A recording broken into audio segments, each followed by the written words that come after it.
Bharatiya Janata party का बहुत पुराना सपना साकार होता दिख रहा है। दक्षिण भारत में धमक के साथ बीजेपी अपना वोट परसेंटेज भी बढ़ाती हुई दिख रही है। हालांकि दक्षिण भारत के राज्यों में भारतीय जनता पार्टी की बढ़त को लेकर हमेशा से ही संदेह होता रहा है। ऐसे में कर्नाटक क्या कहते हैं वो जानना भी बेहद अहम हो जाता है। तो देखिए news 24 today Chanakya Lok Sabha analysis क्या कहता है। कर्नाटक का चुनाव 18वें लोकसभा चुनाव में कई मायनों में अहम रहा। यहां सीधी लड़ाई बीजेपी और कांग्रेस में नजर आई। प्रज्वल रेवन्ना केस ने भी कर्नाटक के चुनाव को खूब हवा दी। यहां दो अलग अलग चरण में वोटिंग हुई। पहली वोटिंग 26 अप्रैल को दूसरे चरण में हुई, तो वहीं तीसरे चरण में 7 मई को कर्नाटक में बाकी बची 14 सीटों पर मतदान हुआ। ऐसे में जीत का समीकरण इंडिया या एनडीए किस गठबंधन की तरफ बैठेगा, उसका नतीजा तो 4 जून को आएगा। लेकिन news 24 today Chanakya Lok Sabha analysis क्या कहता है, ये भी जान लीजिए। यहां बीजेपी गठबंधन, जिसमें जेडीएस भी शामिल रही, उसे सबसे ज्यादा 53% वोट मिलने का अनुमान है। तो वहीं कांग्रेस पार्टी वाले इंडिया गठबंधन को 43% वोट शेयर मिलने का अनुमान है। तो वहीं अन्य के खाते में सिर्फ 4% वोट शेयर आया।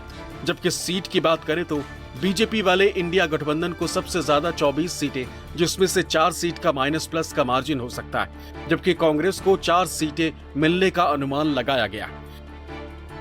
News 24 today Chanakya Lok Sabha analysis के अलावा देश के कई नामी चैनलों और एजेंसियों ने भी अपने आंकड़े जारी किए।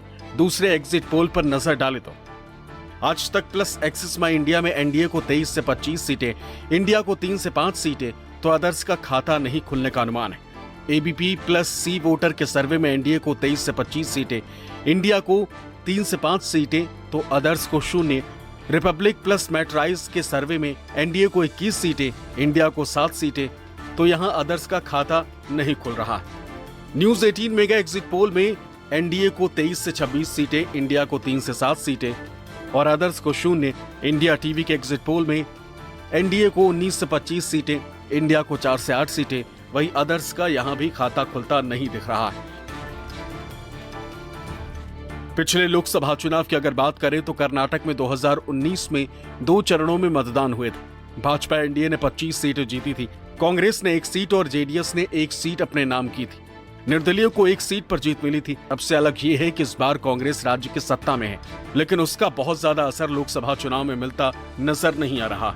Bureau report, news 24।